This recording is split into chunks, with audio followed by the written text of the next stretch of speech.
Olá pessoal, tudo bem? Espero que esteja tudo bem com vocês por aí. Hoje nós vamos iniciar esse vídeo com uma reflexão muito importante. Estamos praticamente começando já o ano de 2022. O que significa isso para a gente? Significa que passamos a contar os anos a partir de um grande evento. E esse evento foi a passagem de Jesus Cristo pelo planeta Terra. A vida de Jesus Cristo, com os seus ensinamentos, feitos, predições, nos deixaram um maravilhoso legado. Ensinamentos, sabedoria que precisamos estudar, compreender e praticar diariamente em nossas vidas. Dessa forma, conscientemente e inconscientemente, honramos esse grande evento que foi a passagem de Jesus aqui na Terra e damos o valor real à vida de Jesus, que veio entre nós nos ensinar os comportamentos, as obras, as práticas que estão de acordo com as leis de Deus. Leis estão gravadas em nossa consciência. É por isso que nós devemos considerar a nossa consciência como nossa guardiã. Vamos então desejar feliz aniversário a Jesus Cristo, o Senhor, que é o nosso irmão mais velho, mais evoluído, que é o nosso guia e modelo para nós aqui na Terra. Vou falar hoje sobre o capítulo 14 do Evangelho segundo o Espiritismo,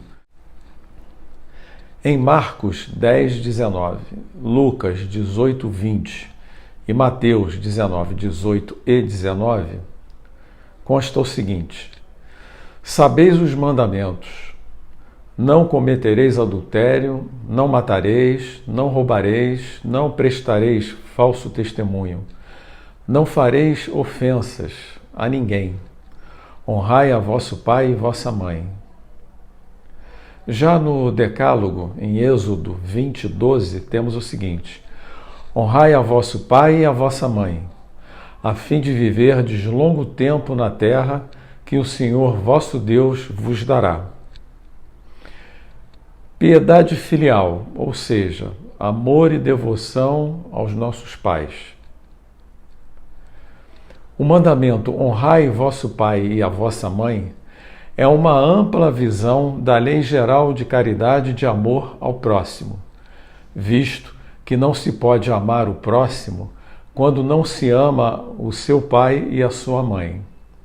Mas a palavra honrai significa um dever a mais para com os vossos pais, o do amor e dedicação filial.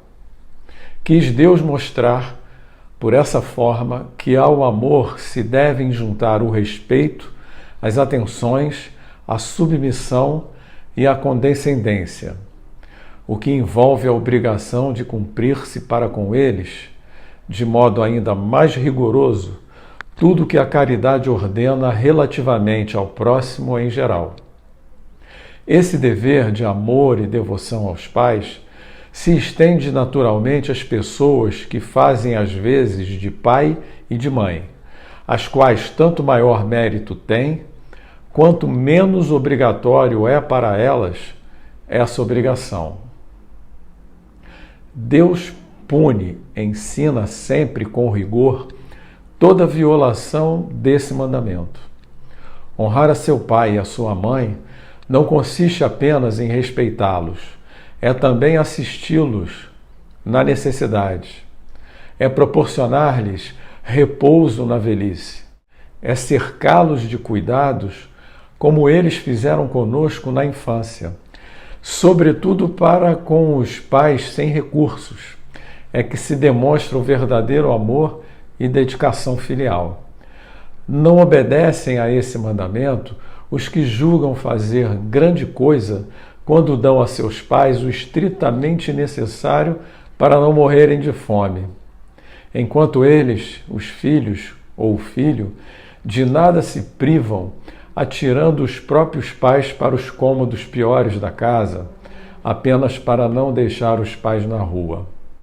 Existem situações em que os filhos tratam os pais com má vontade e os obrigam a pagar caro os anos que lhes resta viver, descarregando sobre os pais o peso das despesas da casa. Isso nos remete a uma pergunta. Será então que cabe aos pais velhos e fracos servir aos filhos jovens e fortes? Será que a mãe vendeu o seu leite quando era época de amamentar seus filhos? Que a mãe contou, porventura, suas longas noites em claro, quando seus filhos estavam doentes, os esforços que fizeram para conseguir o que os filhos necessitavam? Não, os filhos não devem a seus pais somente o estritamente necessário. Os filhos devem também, na medida do que puderem, os pequenos atos supérfluos, as solicitudes, os cuidados amáveis, o carinho, o sorriso, que é apenas uma parte da remuneração do pagamento de uma dívida sagrada impagável. Unicamente essa é a piedade filial grata a Deus. Ai daquele que esquece que deve aos pais que o ampararam em sua infância, em sua fraqueza, que com a vida material lhe deram a vida moral, que muitas vezes se impuseram duras privações para lhe garantir o bem-estar. Ai do ingrato! Esse será punido com a ingratidão e o abandono. Será ferido nas suas mais caras afeições. E algumas vezes, já na existência atual, mas com certeza noutra, em que sofrerá o que houver feito aos outros. Nós sabemos que alguns pais não conseguem ou não cumpriram totalmente ou parcialmente com seus deveres e não são ou não foram para os seus filhos o que deviam ou deveriam ser. Mas não a nós, mas a Deus é que compete puni-los e não a seus filhos, não a nós. Não compete aos filhos censurar os pais, porque talvez os filhos hajam merecido que os pais fossem dessa forma, quais se apresentam. Se a lei da caridade manda que se pague o mal com o bem, que sejamos indulgentes para com as imperfeições do outro, que não digamos mal do próximo, que esqueçamos e perdoemos as ofensas, que amemos até os inimigos. Quanto maiores não há de serem essas obrigações, tratando-se de filhos para com os pais. Devem, pois, os filhos tomar como regra de conduta para com seus pais todos os preceitos de Jesus concernentes ao próximo e ter presente que todo procedimento censurável com relação aos estranhos se torna ainda mais censurável relativamente aos pais. E que o que talvez não passe de simples falta no caso dos estranhos, pode ser considerado um crime no caso dos pais, porque nesse caso a falta de caridade se junta à ingratidão. Deus disse: honrai a vosso pai e a vossa mãe, a fim de viverdes longo tempo na terra que o Senhor vosso Deus vos dará. Dessa frase nos decorre uma outra pergunta. Por que Deus promete como recompensa a vida na terra e não a vida celeste? A explicação se encontra nas seguintes palavras: que Deus vos dará, as quais, suprimidas na moderna fórmula do Decálogo, lhe alteram o sentido. Ou seja, para compreendermos aqueles dizeres, temos de nos reportar à situação e às ideias dos hebreus daquela época.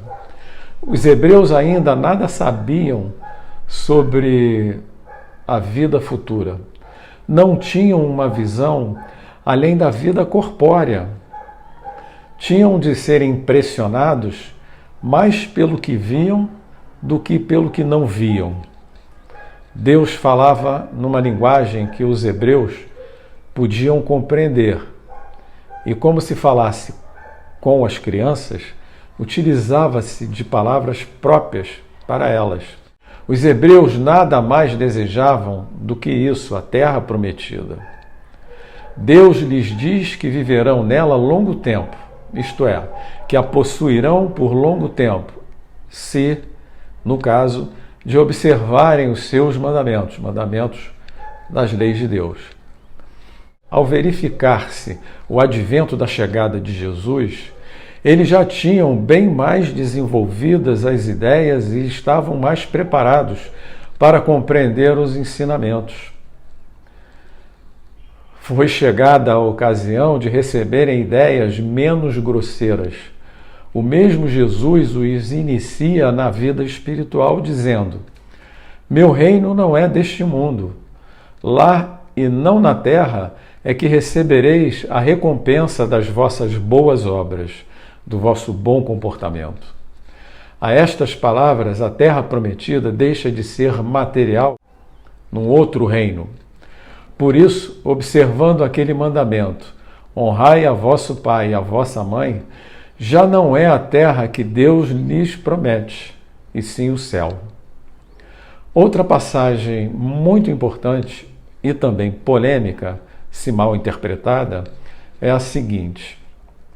Aí vou falar sobre Marcos 3, 20, 21, 31 a 35 e Mateus 12, 46 a 50. Diz: e tendo vindo para casa, reuniu-se aí tão grande multidão que eles nem sequer podiam fazer suas refeições. Sabendo disso, vieram os parentes de Jesus para retirarem Jesus daquele meio, pois diziam que Jesus tinha perdido o juízo, tinha perdido o espírito. Entretanto, tendo vindo sua mãe e seus irmãos e conservando-se do lado de fora, da onde estava aquela multidão, as pessoas que estavam sentadas em torno de Jesus disseram para ele: tua mãe e teus irmãos estão lá fora e te chamam. Jesus lhes respondeu: quem é minha mãe e quem são meus irmãos?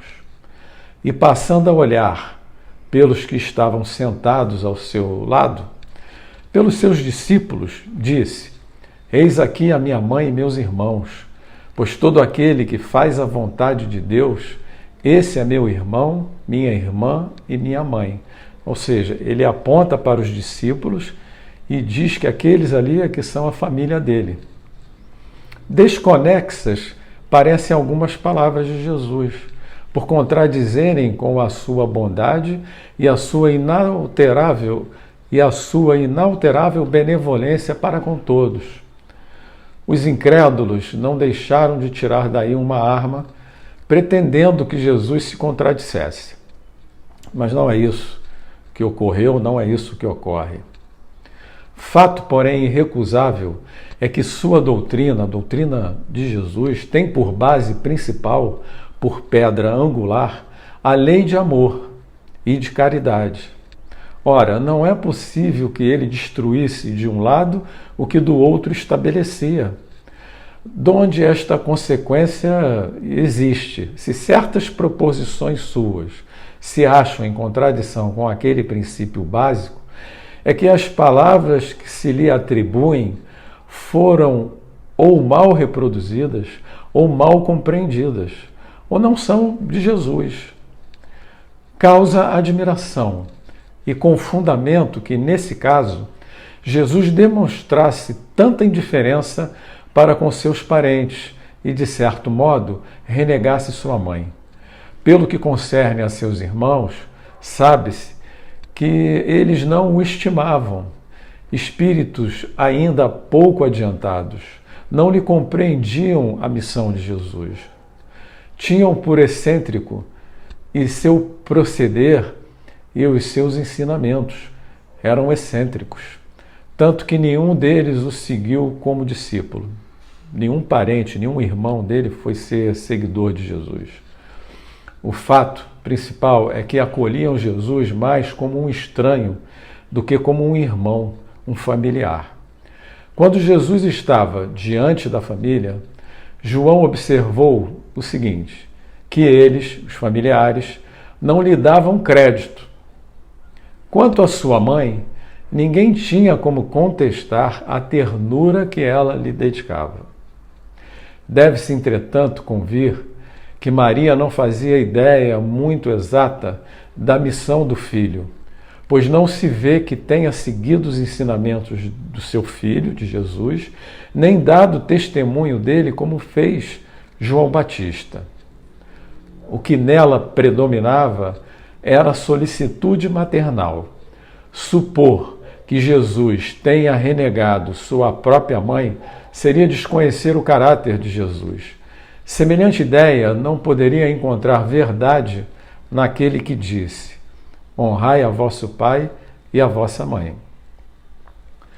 Importante, né?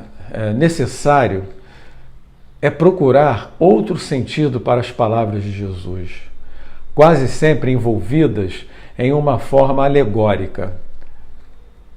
Jesus, em nenhuma ocasião, desprezava a oportunidade de dar um ensinamento às pessoas que o rodeavam.